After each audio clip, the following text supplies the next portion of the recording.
you.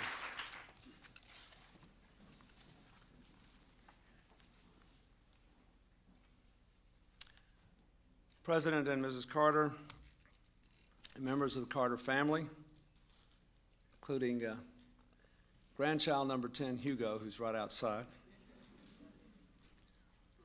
members of the cabinet who are here, friends of the Carters, Mr. Mayor, let me say to all of you, what a great pleasure it is for me to be here today. I flew down on Air Force One today with a number of former Carter administration members who, many of them are in our administration, many others are mutual friends, and we relived old stories. I remember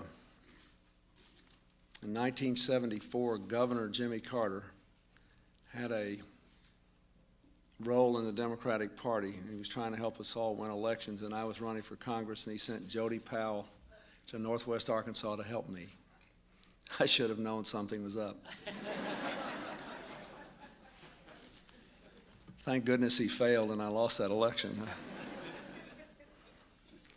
In 1975, Jimmy Carter came to Arkansas to give a speech, met with me and my wife and others. We signed on. In 1976, my home state was the only state besides Georgia where President Carter got more than 65% of the vote. So it's a great personal honor for me to be here today. Over the past several years, the President and Mrs. Carter have received many awards, all of them well-deserved. Rosalynn has received more than a dozen just from children's organizations alone. President Carter has been knighted in Mali, made an honorary tribal chief in Nigeria and Ghana. There are at least 3 families in Africa he's met who have named their newborn child Jimmy Carter. Now, these are hard acts to follow. But today, it is my privilege on behalf of a grateful nation to confer America's highest civilian honor, the Presidential Medal of Freedom, on Jimmy and Rosalynn Carter. 22 years ago, when presenting the same award posthumously to Dr. Martin Luther King, President Carter said, "There are many Americans who do great things, who make us proud of them and their achievements, and who inspire us to do better ourselves. But there are some among those noble achievers who are exemplary in every way, who reach a higher plateau of achievement. It is in that spirit that we look back on 2 extraordinary lives today. In the past, this award has been presented to people who've helped America promote freedom by fighting for human rights or righting social wrongs or empowering others to achieve or extending peace around the world. But rarely do we honor 2 people who had devoted themselves so effectively to advancing freedom in all those ways. Jimmy and Rosalynn Carter have done more good things for more people in more places than any other couple on the face of the earth.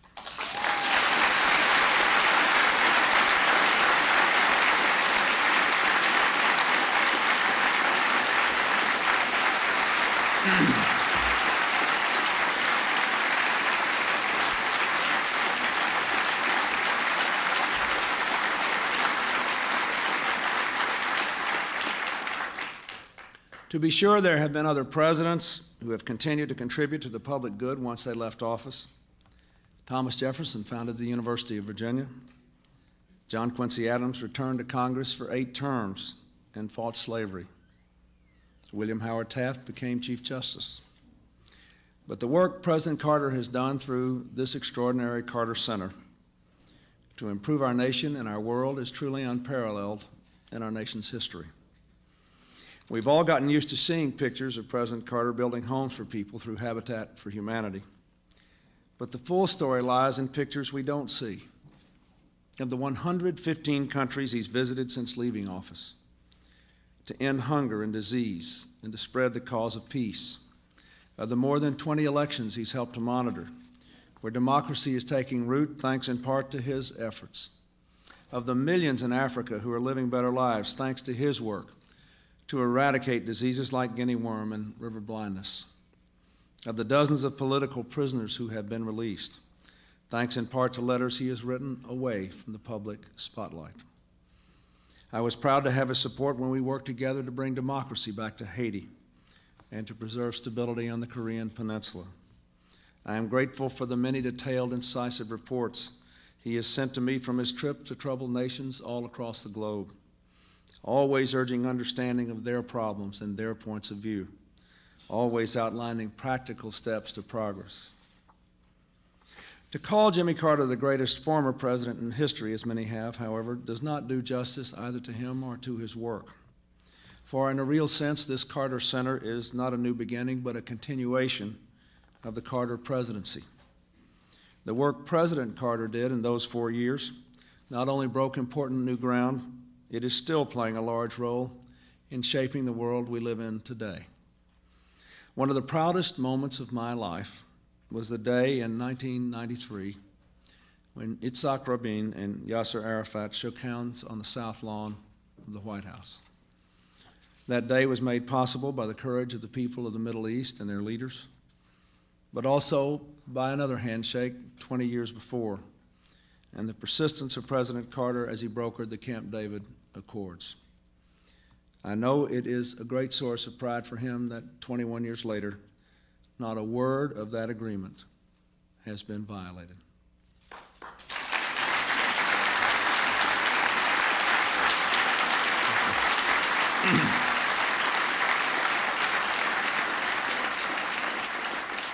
If you talk to any elected leader in Latin America today, they will tell you that the stand President Carter took for democracy and human rights put America on the right side of history in our hemisphere. He was the first president to put America's commitment to human rights squarely at the heart of our foreign policy. Today, more than half the world's people live in freedom, not least because he had the faith to lend America's support to brave dissidents like Sakharov, Havel, and Mandela.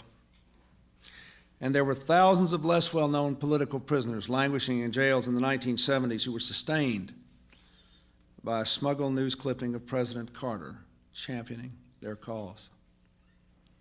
His role in saving the life of the present president of South Korea, President Kim, is well known. His resolve on SALT II, even though it was never ratified, helped to constrain the arms race for a full decade and laid the groundwork for the dramatic reductions in nuclear weaponry we see today. By normalizing relations with China, he began a dialogue which holds the promise of avoiding a new era of conflict and containment, and instead building a future of cooperation with the world's most populous nation.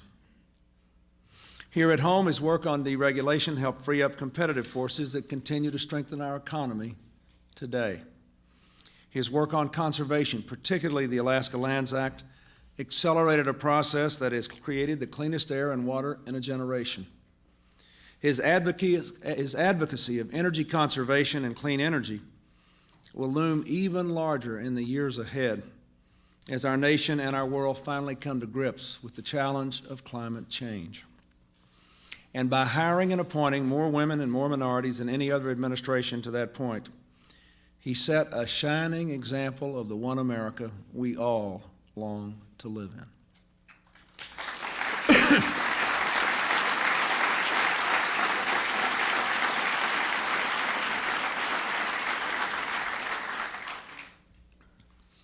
During the Carter years, Rosalynn Carter also brought vision, compassion, tireless energy, and commitment to the causes she advanced.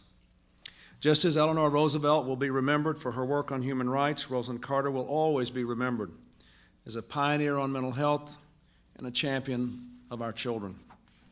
For more than 30 years, she has made it her mission to erase the stigma surrounding mental health. As First Lady of Georgia, she used to travel dusty back roads to meet with people and volunteered her time at a state hospital. She took what she learned of the White House, where she chaired the President's Commission on Mental Health, with style and grace. Afterwards, she initiated the Rosalynn Carter Symposium on Mental Health Policy, and has worked to promote action on mental health worldwide. We have made some progress in the last few years in extending health coverage and health insurance policies to mental health conditions, thanks in large measure to Tipper Gore's efforts, and in broadening public understanding and support for further action. It would not have happened if Rosalynn Carter hadn't done what she did first.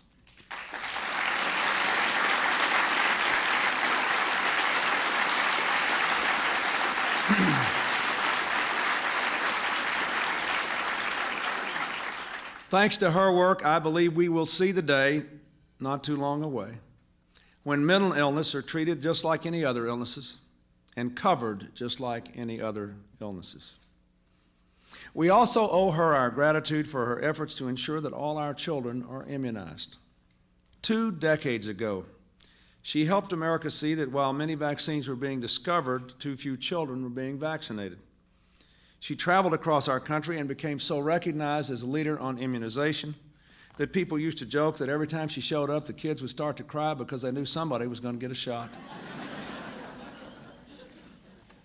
Her work inspired President Carter to launch a nationwide campaign to immunize all children by the time they enter school, an effort we have built on. I can tell you that in the last 2 years, we can say for the first time in history, 90% of America's children have been immunized against serious childhood diseases. That would not have happened if Rosalynn Carter hadn't started this crusade more than 2 decades ago.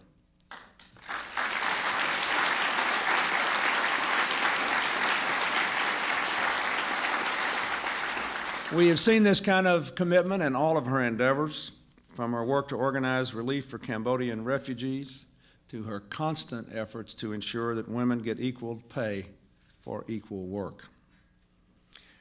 The extraordinary partnership between these 2 remarkable Americans has remained strong for more than 50 years now. To see it merely as a political journey tells only part of the story. At its heart, those of us who admire them see their journey as one of love and faith. In many ways, this center has been their ministry. In his book, Living Faith, President Carter recalls a sermon that says, when we die, the marker on our grave has 2 dates, the day we're born and the day we die, and a little dash in between, representing our whole life on earth, the little dash. To God, the tiny dash is everything. What a dash they have already made.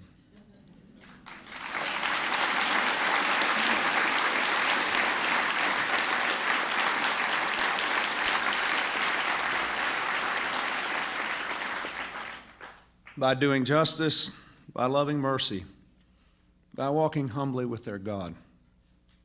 Jimmy and Rosalynn Carter are still living their faith, still making the most of the dash in between the numbers. It will be hard for any future historian to chronicle all the good work they have done. It will be quite impossible for anyone to chronicle all the good works they have inspired in the hearts and lives of others throughout the world. Today, we do all we can. A grateful nation says thank you. Colonel, read the citation. The President of the United States of America awards this Presidential Medal of Freedom to Jimmy and Rosalynn Carter. Jimmy and Rosalynn Carter have forged an extraordinary partnership, devoting their lives to improving our nation and our world.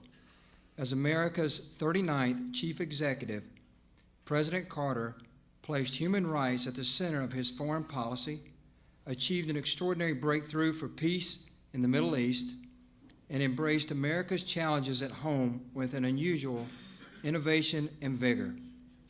As a universally respected international statesman, he has worked to advance peace, democracy, and human rights, and to diminish hunger and disease around the globe.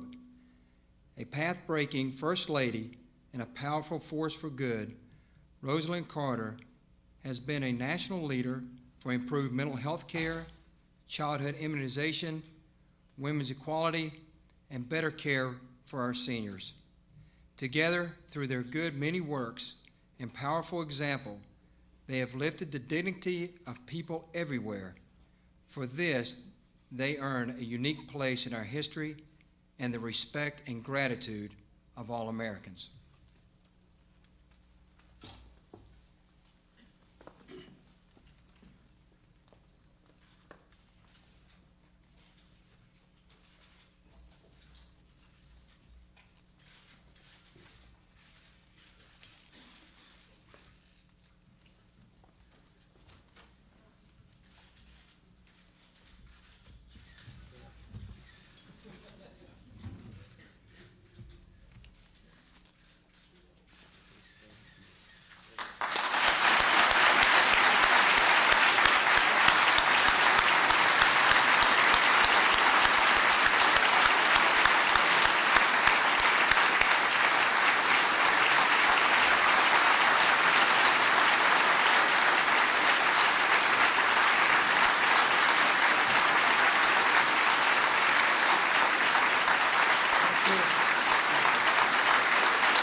Mr. President, I'm almost speechless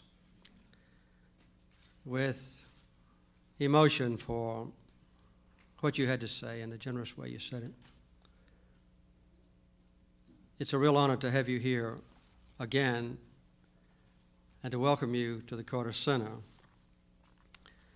and to receive this award really on behalf of all the wonderful people who have worked with us for the last 22 years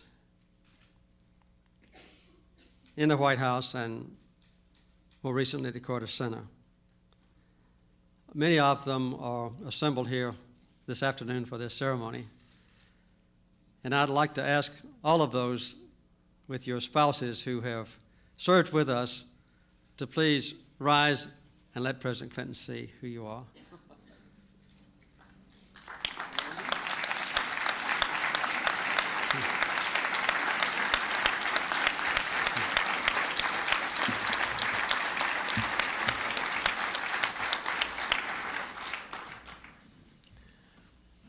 As President Clinton mentioned, Rosa and I have visited now more than 115 nations in the world.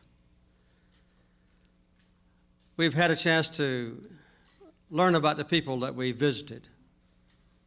And we've seen in their eyes quite often despair and hopelessness and fear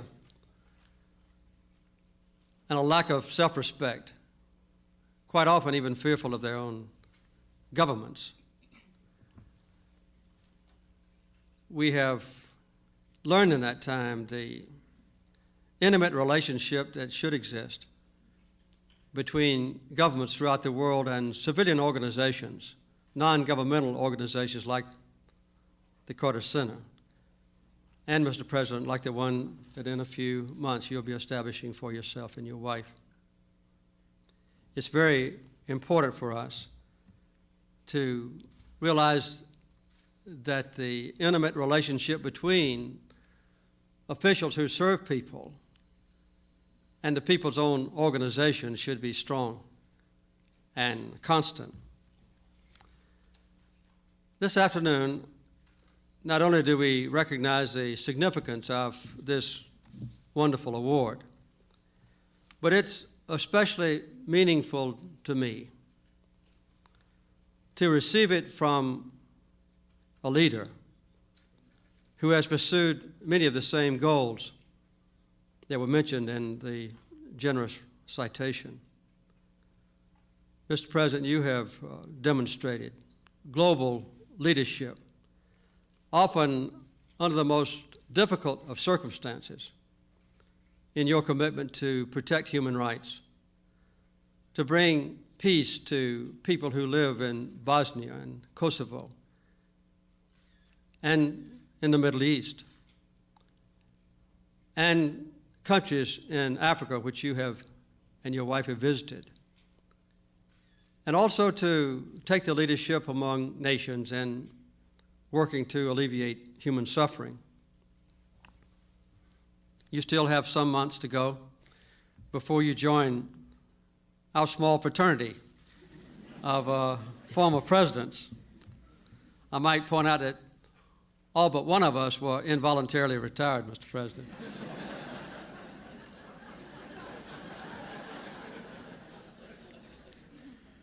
But I can assure you that it will be a different life, and one that you are certain to relish. Each president of the United States is different from all the others, just as each citizen whom we have had the honor to serve is different from all of his or her neighbors. You'll make your own choices about what to do in your post-presidential years. In order to utilize the literally indescribable influence and opportunities that you carry with you, having served as the leader of the greatest nation on earth. One of the easiest privileges of the future to visualize, and one of the fondest dreams, is the right to privacy. In fact, early tomorrow morning, Rosa and I will be leaving Atlanta and flying with our fly rods out to meet some friends and to enjoy being with them in Colorado and Montana for a week or so. I can almost certainly say that we will not see a single news reporter during that entire time.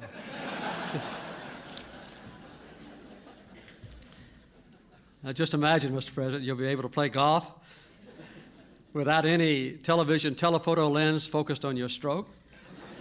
Isn't that great? But I think I have to warn you that there are some downsides to being out of office as well. I understand that golfing partners don't give as many mulligans to ex-presidents as they do to presidents.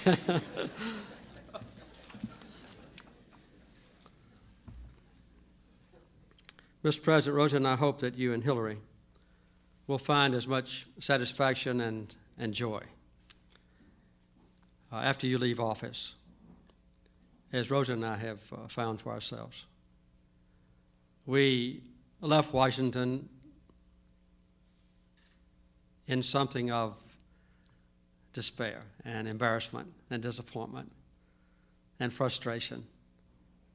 We didn't know what in the world we're going to do. I was about the same age that you will be when you leave the White House. I found out from some of our friends at CDC that I still had 25 years of life expectancy left. What was I going to do with it? And out of that has come the Carter Center, which has given us, in effect, a new life, a life of pleasure and challenge and adventure, unpredictability about the future, intimate relationships with those who needed us that I could never have had along with the official duties of the presidency. We have formed intimate relationships with people in small villages in Africa and those hungry for freedom and democracy in Indonesia and in Haiti, as you mentioned, and in Paraguay and other countries. We try to bring them the blessings of America in a completely unofficial way, but in a personal way that will only come to you after you do leave your great office.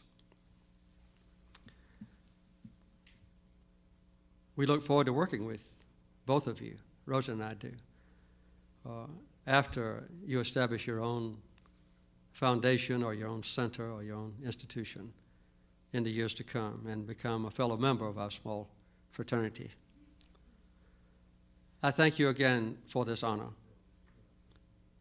And I want to repeat another time how overwhelmed I've been with the words that you spoke. as are many things that you've done in office. They are above and beyond the call of duty.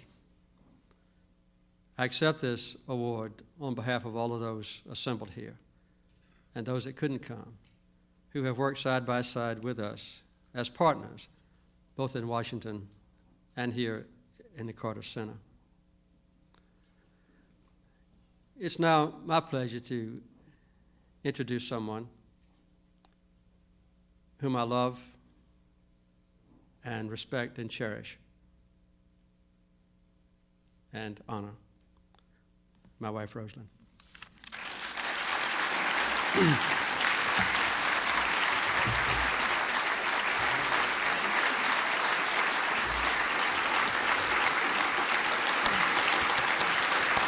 Thank you very much. Thank you.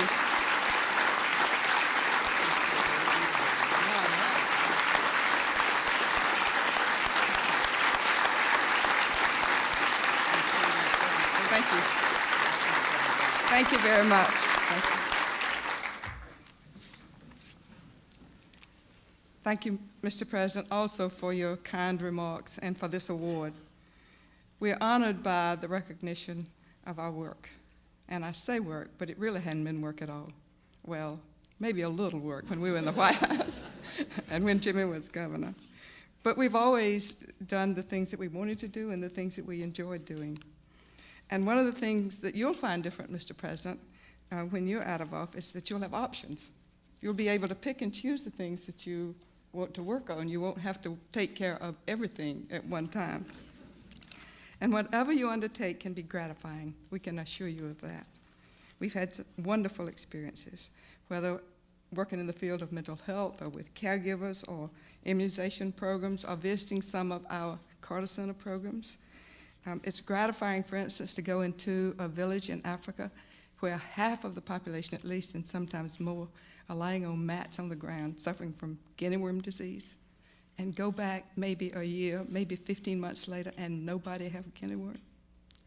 And once we went to a village that still had guinea worm, and there was a ceremony. We were sitting under a shelter made from sticks and palm fronds with a great crowd in front of us, and I looked at, and there was a little girl holding up a sign that said, "Better go away, guinea worm, Jimmy Carter's coming." Or visiting one of our agriculture programs and have the farmer come running out with tears down his cheeks, saying, "My sons have come home from the city because now we can raise enough food to feed all our family right here." That's not work, Mr. President. Well, Jim and I have had great opportunities. We've been very privileged. The American people have given us unlimited chances, unlimited opportunities. And we have wonderful friends who support our programs here at the Carter Center and make it possible for us to do things that we never would ever have been able to do. We thank all of them. We're grateful to all of them. And we thank you, Mr. President, again for this honor.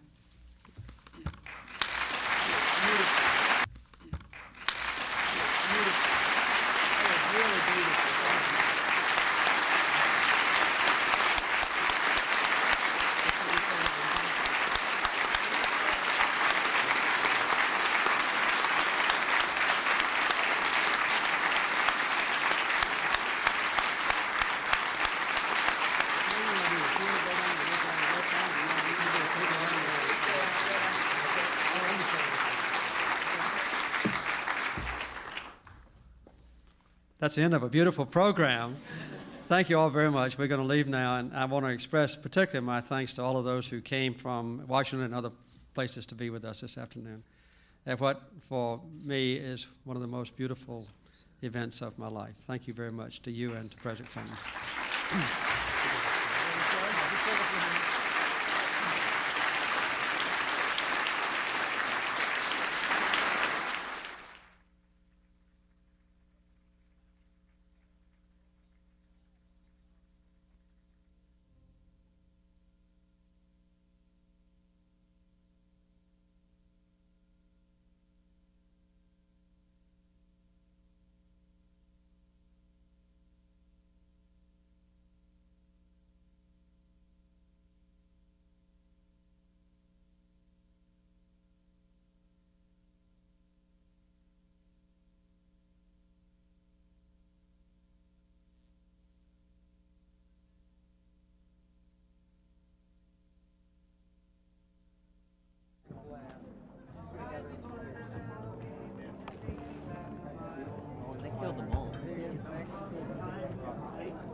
I just brought up the mic. I didn't anticipate